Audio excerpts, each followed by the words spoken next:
Então, continuando aqui, agora nós vamos falar do pensamento pedagógico anti-autoritário e seus principais precursores.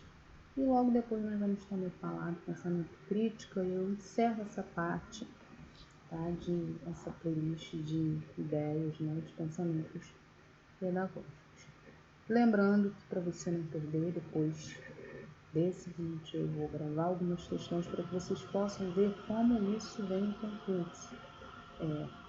Diferente um pouco do que costuma se pedir em temas pedagógicos. Quando o edital pede ideias e pensamentos, ele vai partir para também filosofia da educação.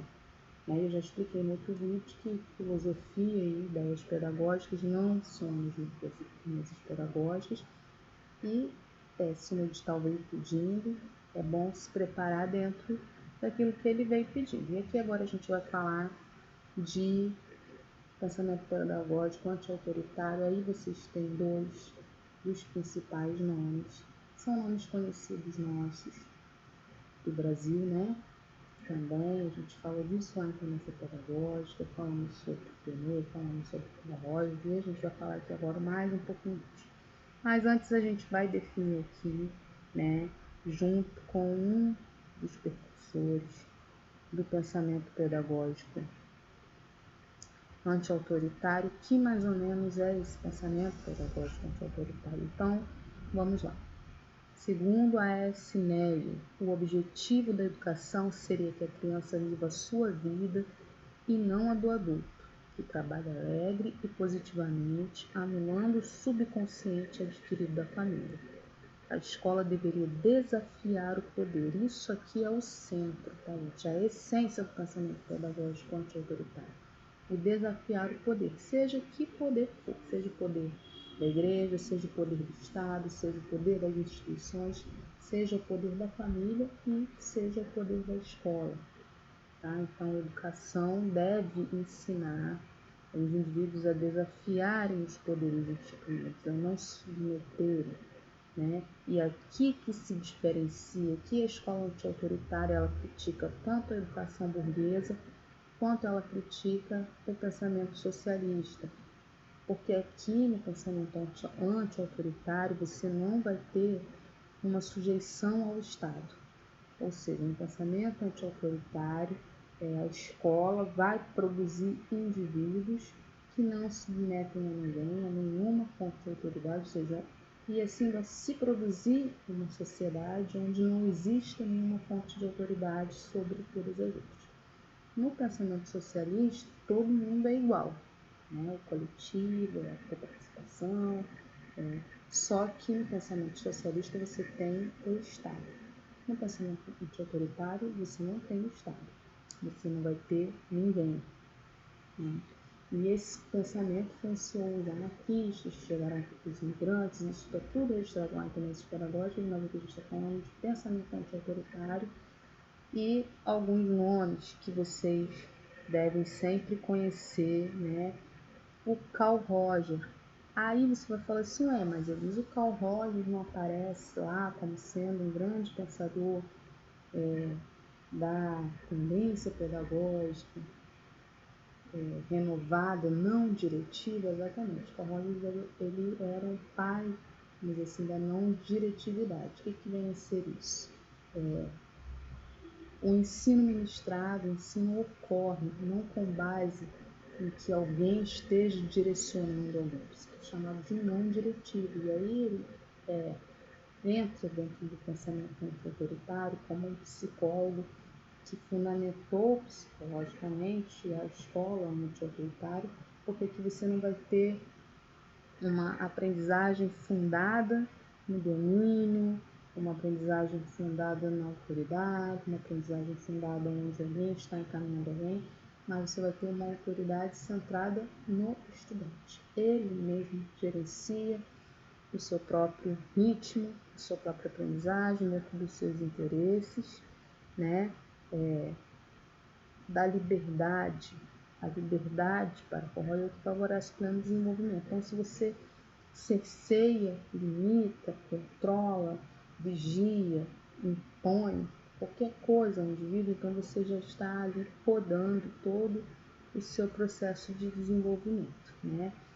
Fala de empatia, de autenticidade, que todo processo deve se centrar na criança e não no professor e nem no conteúdo. Ou seja, o conteúdo aqui ele vai para o último dos pontos, né?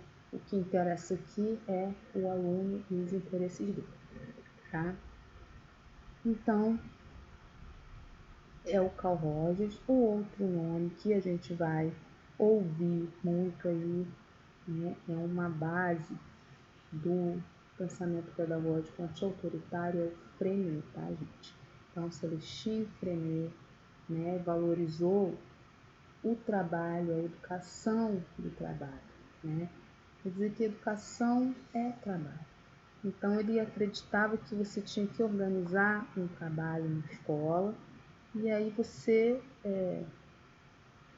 organizando as crianças que trabalhassem, ou seja, tudo dentro da pedagogia de Freinet, né, que ele desenvolveu como pensamento pedagógico, era em torno do trabalho, a educação em torno do trabalho. Então, ele acreditava que a partir do trabalho você conseguia organizar, disciplinar e desenvolver o indivíduo, tá bom? Então, para ele acreditava que a escola do futuro seria a escola do trabalho, ou seja, as crianças sempre fazendo alguma coisa organizadamente, tá bom? E dentro dessa escola, onde o trabalho, né, era o centro aí do processo, você chegaria, o povo quando chegasse ao poder, né, já estaria preparado para trabalhar. Qual a diferença que ele deu para o trabalho? Um novo lugar dentro da educação, onde você tinha no pensamento socialista o trabalho como sendo uma força, né, como sendo uma força das classes para poder lutar contra a sociedade, para poder transformar a sociedade. No pensamento anti-autoritário, você vai ter o trabalho como sendo um produto da educação, produto, ou seja, você vai formar pessoas que saibam trabalhar, e assim elas serão organizadas, elas serão autogestionárias, elas não vão precisar de instituições para controlá-las, para direcioná-las, para discipliná-las, porque elas já vão aprender isso, e aí elas vão formar uma sociedade de pessoas assim. Então ele coloca o trabalho como atuante no processo de transformação de uma sociedade onde são todos iguais. Enquanto o socialismo coloca o trabalho até mesmo como um vilão, como uma fonte de exploração, não é verdade? O anti-autoritarismo coloca o trabalho num novo lugar. Esse trabalho agora é o trabalho que vai dar condições de que o povo tome o poder, de que a sociedade deixe de ser comandada por quem quer que seja e passe a ser realmente a sociedade do povo, a comunidade, a coletividade. Então você vai ter ali o trabalho dentro desse novo patamar, e Freinet organizou assim as escolas do seu estado, né, no seu tempo. E aí esse professor vai fazer o que nessa escola? Vai organizar o trabalho, né? E ajudar, auxiliar, direcionar as crianças ao trabalho, mas sem usar de autoridade, tá bom? E aí você vai ter também um outro nome que a gente conhece, né, quando fala de afetividade, que é o Fanon e outros, mas principalmente Freinet e Carl Rogers, tá? Educação pelo trabalho, pedagogia do bom senso, e o Carl Rogers também como o fundamento psicológico, né?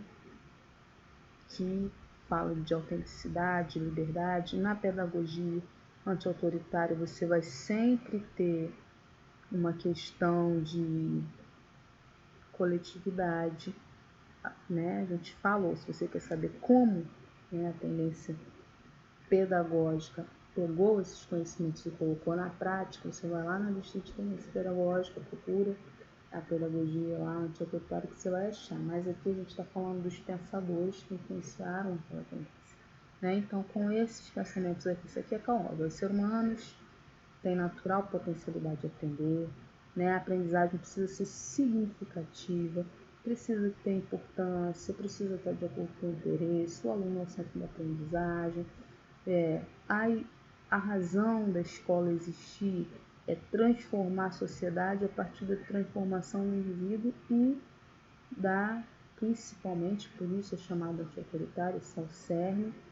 Você vai ter anti-institucional, não queremos instituições, não queremos ser mandados por ninguém, tá bom? Então, ele acreditava que a forma, né, os anti-autoritários acreditam que a forma de você mudar uma sociedade que é fundamentada na autoridade das instituições é na escola você trabalhar, ensinar que as pessoas podem viver, se organizar, crescer, colaborar, sem que seja preciso que uma instituição conduza, ou que uma pessoa, ou que um Estado, ou que alguém conduza tudo isso. Então, mas isso precisa ser formado e feito na escola e pelo trabalho, tá bom?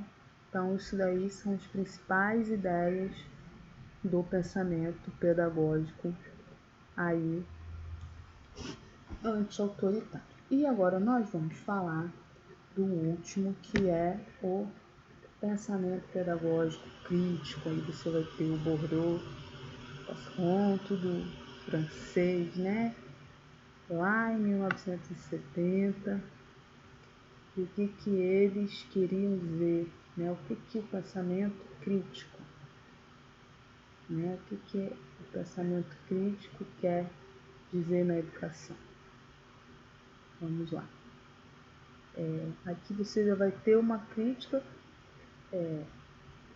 vamos dizer assim, é um aprimoramento do marxismo. São pessoas que tinham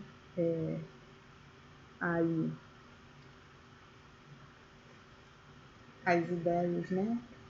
Aí as ideias sobre a escola como sendo as mesmas ideias que os socialistas tiveram, as mesmas ideias que os anti-autoritários tiveram, os críticos também tiveram, que a educação ela era reproduzida, né? Uma reprodução ou uma forma de manutenção, e aí eles trouxeram seus pensamentos. Esses dois aí, né, o Bourdieu e o Passaron, é muito importante porque cai em concurso pra caramba sobre violência simbólica, né? Então, para eles, toda a ação pedagógica é uma violência simbólica enquanto imposição de um poder arbitrário. Então, vamos lá traduzir para você o que eles quiseram dizer com violência simbólica. Eles quiseram dizer, isso eu também já falei quando eu falei lá no quadrinho sobre o teórico que vem do Daniel Saviani. Eu falei também sobre essa questão da violência simbólica, então você está lá na escola, você tem um aluno, entre aspas, dentro do padrão, que se veste de acordo com o padrão, usa um cabelinho de acordo com o padrão, que tem uma resposta à aprendizagem de acordo com o padrão, comportamento, tudo dentro daquele padrão e mais aceito, vamos dizer assim, pelos poderes viventes e pela própria escola. E ali você tem um aluno que não se veste daquela forma, que fala daquela forma, que não veio de uma família talvez igual àquela, que não tem aqueles comportamentos, que não tem aqueles resultados, enfim, é o oposto do padrão. E aí, de certa forma, no dia a dia, em ações, atitudes, você reforça que aquele comportamento, que aquela imagem, que aquele comportamento, que aquela situação daquele aluno padrão é a correta, e de uma certa forma você vai impondo implicitamente ou explicitamente ao outro que ele tem que ser daquele jeito, então você está praticando uma violência simbólica. É isso que eles quiseram dizer, esse é o principal pensamento, tá? Aí desses dois pensadores aí. O que eles queriam dizer, né, com isso? Que dessa forma, através da violência simbólica, vai se perpetuando dentro da sociedade os padrões sociais e as classes. Por quê? Porque aquele aluno que está dentro do padrão, ele é bem acolhido dentro da instituição e aí ele vai e consegue concluir, consegue avançar, consegue ser bem sucedido na vida e a classe, né, que ele representa continua dominando. E o outro que não está no padrão, que sofreu a violência simbólica, ele não consegue se adequar àquele padrão, não encontra espaço para ser quem ele é, para suas expressões, para sua forma de aprender, para ele, e aí ele esbarra nessa violência ou desiste ou reprova até desistir, e aí você vai se perpetuando através da violência simbólica os padrões sociais, né? Então essa é a maior ideia aí desses pornocacerón, no pensamento crítico, tá, gente? Aí a gente tem agora esse outro aí, que é o Jurox, que ele desenvolveu a teoria crítica da sociedade, né? Partiu da teoria crítica da sociedade da escola Frankfurt, né? Para ele, o ciclo de reprodução parece inquebrável. Mas, segundo Giroux, nessas teorias de pensamento crítico, não há lugar para o conflito e a contradição, né? Ele não acredita na escola como um lugar de resistência. Então, os pensadores críticos, isso eu falo lá na playlist do Demirlau Saviani, onde eles falam, né, sobre a escola, como ela funciona, mas eles não propõem uma mudança, eles não acham que a escola pode ser um lugar de resistência, mas que ela tem uma função ideológica, tá? Isso que define o pensamento crítico. A escola tem uma função ideológica. Qual é a função ideológica? Manter a sociedade como ela está. E por ela ser da forma como ela é, né? Se você quer saber os pensamentos críticos, lá no quadrinho do Universo eu falo dos três. Eles dizem que a escola, por ser assim, ela não tem espaço para resistência ali. Que a resistência tem que ser feita fora da escola. Okay? A escola está dividida, a escola tem a sua função ideológica, a sua função ideológica, o sistema de ensino tem a sua função ideológica. Aí a gente vai ouvir muita palavra intencionalidade, né?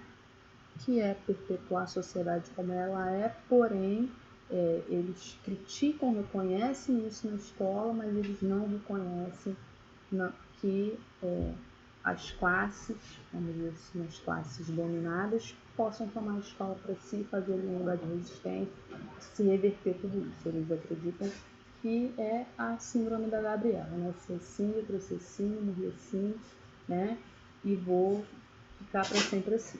E que essa resistência tem que ser feita fora dali, em outro lugar, tá bom? Então, esse é o centro do pensamento crítico, né? Que é a inculcação cultural, doutrinamento ideológico, autoridade pedagógica, poder político, existem, fazem parte, mas não se vê ali uma saída, vamos dizer assim, desse ciclo vicioso, tá? Do que a escola é feita, né? Por causa da divisão capitalista, por causa da polarização da sociedade, por causa da divisão das classes, que a escola é feita da forma como ela é feita, sendo que cada pensador crítico tem a sua ideia acerca disso, né? Mas uma coisa eles concordam, que a escola, ela tem um cunho ideológico, que os sistemas de ensino eles têm um cunho ideológico, eles têm um papel importante na manutenção da sociedade como ela é, porém que ali não é um lugar de resistência, que se houver uma resistência, uma organização, vai ter que se ficar em outro lugar, porque a escola é totalmente apropriada, né? O sistema vigente, o capitalismo, as classes dominantes se apropriaram da escola de tal forma que a única coisa que pode acontecer na escola é a reprodução e a perpetuação. Tá? Então, esses foram os últimos 2 pensamentos. Vou encerrar aqui. Muito obrigada por ter ficado até aqui. E agora eu vou passar para o que interessa, né? Como é que isso vem em questões de concurso, de Um abraço.